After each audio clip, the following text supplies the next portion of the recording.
What would happen if everyone suddenly knew exactly when they'd die? Well, the short answer is chaos, panic, and a whole lot of awkward conversations. Picture this. You're walking down the street, minding your own business, when suddenly you notice glowing numbers floating above everyone's head. 2 days, 50 years, 6 hours, each person sporting their own personal doomsday clock. Talk about a conversation starter, huh?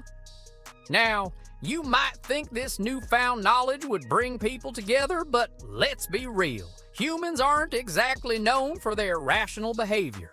Instead, we'd probably see folks scrambling to avoid anyone with a short timer like they are carrying the plague. Sorry, Bob, I'd love to grab coffee, but your 2-day countdown is making me a bit nervous. How about a rain check-in, say never? And don't even get me started on the dating scene. Imagine swiping through a dating app where everyone's life expectancy is listed right next to their hobbies. Likes long walks on the beach, has a great sense of humor, and only 3 months left to live. Talk about putting a damper on your happily ever after fantasies. But here's where things really get interesting, or terrifying, depending on your perspective. Knowing exactly when you're going to kick the bucket would mess with your head something fierce. It's like having a ticking time bomb strapped to your chest, except instead of defusing it, you're just waiting for it to go off. For those with decades left on the clock, life might not change too drastically. Sure, you might be a bit more cautious about jaywalking or eating that questionable gas station sushi, but overall, you'd probably carry on as usual. Maybe you'd even get a little cocky, thinking you're invincible until your number's up. But for the short timers, oh boy, we're talking full-blown existential crisis mode.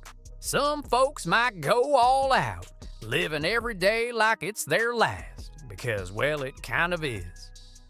Others might curl up in a ball and refuse to leave their house, hoping that if they just stay really, really still, the Grim Reaper might forget about them. And let's not forget about the psychological toll of watching your loved ones' timers tick down. Imagine knowing exactly how many more conversations you'll have with your grandma, or how many more movie nights you'll get with your best friend. It's enough to make anyone go a little cuckoo. Now, here's the million-dollar question.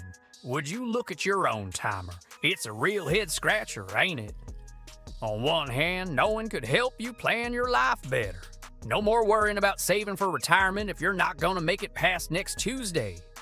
But on the other hand, ignorance might be bliss. After all, do you really want to spend your last moments staring at a countdown like you're waiting for a microwave burrito? At the end of the day, this whole scenario is about as likely as finding a unicorn riding a bicycle down Main Street. But it does make you think about how we spend our time and what really matters in life.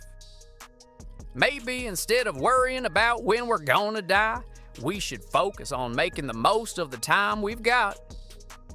So next time you're feeling down about the uncertainty of life, just remember, at least you don't have a giant neon sign above your head announcing your expiration date to the world. And if you did, well, at least you'd never have to worry about being late for your own funeral. Now, if you'll excuse me, I've got some living to do. After all, you never know when your number might be up, unless, of course, you're living in this bizarre death timer world, in which case, good luck and may the odds be ever in your favor.